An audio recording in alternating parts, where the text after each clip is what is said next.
नमस्कार फ्रेंड्स। आज हम बात करेंगे बाधक ग्रह की। ये एक ऐसा टॉपिक है कि जब मैंने रिसर्च करनी शुरू की थी तो इस पॉइंट को लेके बड़ा कंफ्यूजन हुआ कि इसको कैसे इंटरप्रेट करें।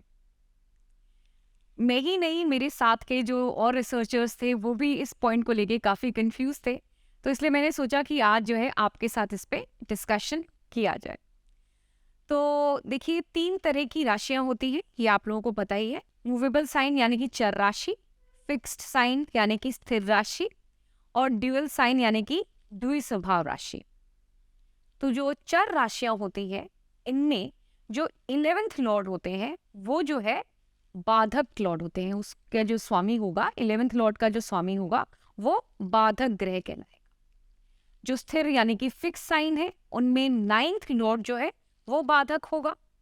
और जो द्विस्वभाव यानी कि ड्यूअल साइन है, उनके अंदर 7th लॉर्ड जो है वो बाधक होगा। अब कंफ्यूजन कहाँ से आया? कंफ्यूजन इस पॉइंट पे आया, जैसे हम एग्जाम्पल लेते हैं लियो लग्न का। लियो जो है वो फिक्स्ड साइन हुआ। तो जैसे मैंने आपसे कहा कि फिक्स्ड जो राशि होती है उसमें 9th लॉर्ड जो है वो बाधक होता है। अब लियो लग्न में मंगल जो है वो 9th लॉर्ड है और 4th लॉर्ड है, तो वो योग कारक हुआ।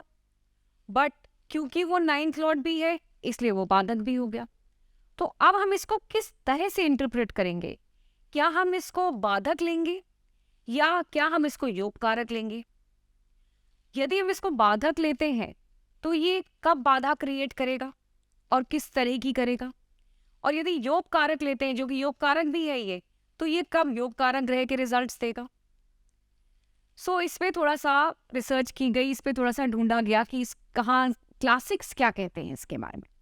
तो देखिए, विरह पराशर ओरा शास्त्र और सर्वार्थ चिंतामणि ने तो ये कहा कि जहाँ पे ये बाधक ग्रह का लॉर्ड जाएगा, उस हाउस की से बाधा उत्पन्न होगी। जैसे लियो लग्न का मैंने एग्जाम्पल लिया, तो 9th लॉर्ड जो है वो मंगल है। यदि मंगल 5th हाउस में चला जाता है तो वो बच्चों से रिलेटेड प्रॉब्लम क्रिएट करेगा या एजुकेशन से रिलेटेड प्रॉब्लम क्रिएट करेगा। 3rd हाउस में गया तो सिबलिंग्स या एफर्ट से रिलेटेड प्रॉब्लम आएगी। तो इस तरह से उसमें इसका इंटरप्रिटेशन बताया गया। पर जैसे मैंने कहा कि भाई ये योग कारक भी तो है, तो योग कारक के भी रिजल्ट्स देने चाहिए। अब जातक पारिजात, उसमें कुछ ऐसे श्लोक आए जिसको हमने जब अप्लाई किया तो वो हमें थोड़े से उसके रिजल्ट्स हमें जो देखने को मिले, उससे उसको हमें थोड़ा वो लॉजिकल लगे और उसके रिजल्ट्स हमें थोड़े पॉजिटिव भी दिखे। तो जातक पारिजात क्या कहता है, और जो हम हमारी रिसर्च जो हमने भी जो रिसर्च की उसमें ही निकल के आया कि यदि बाधक ग्रह का संबंध खरेश यानी कि 8th लॉर्ड से बन रहा है या 22वें द्रेशकान लॉर्ड या 64वें 64th नवांशा लॉर्ड से बन रहा है, तो वो प्रॉब्लम क्रिएट करेगा या वो प्रॉब्लम क्रिएट कर रहा है। सो जब हमने ये अप्लाई किया तब हमने देखा कि yes, this was the problem. और देखिए, ज्योतिष में जैसा कि है कि जब तक दशा नहीं आएगी, जब तक अंतर दशा नहीं आएगी, तब हमें तब तक रिजल्ट देखने को नहीं मिलेंगे।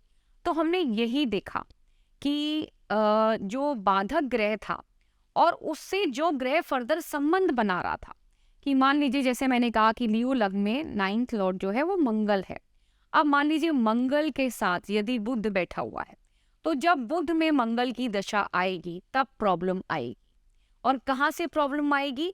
जहाँ पे ये दोनों ग्रह जिस जगह से संबंध बना रहे हैं या जिस जगह ये बैठे हुए हैं। तो ये हमने जब अप्लाई किया, जब ये प्रिंसिपल हमने लगाया, तो हमें रिजल्ट्स जो है वो काफ़ी पॉजिटिव देखने को मिले और हमारा कंफ्यूजन भी काफ़ी हद तक जो है इससे दूर हुआ। बट आई स्टिल फील कि ये ऐसा टॉपिक है जिस पे और रिसर्च करने की ज़रूरत है और फाइंडिंग्स हमें देखने की ज़रूरत है। सो जो लोग ज्योतिष सीख रहे हैं उनसे चाहूँगी कि वो इस पे रिसर्च करें और जो भी अपना फीडबैक है या जो भी आपके ऑब्जर्वेशंस रही हैं वो मेरे साथ ज़रूर शेयर करें। Till then, take care of yourself. मैं जल्दी मिलूंगी आपसे विद अ न्यू टॉपिक। नमस्कार।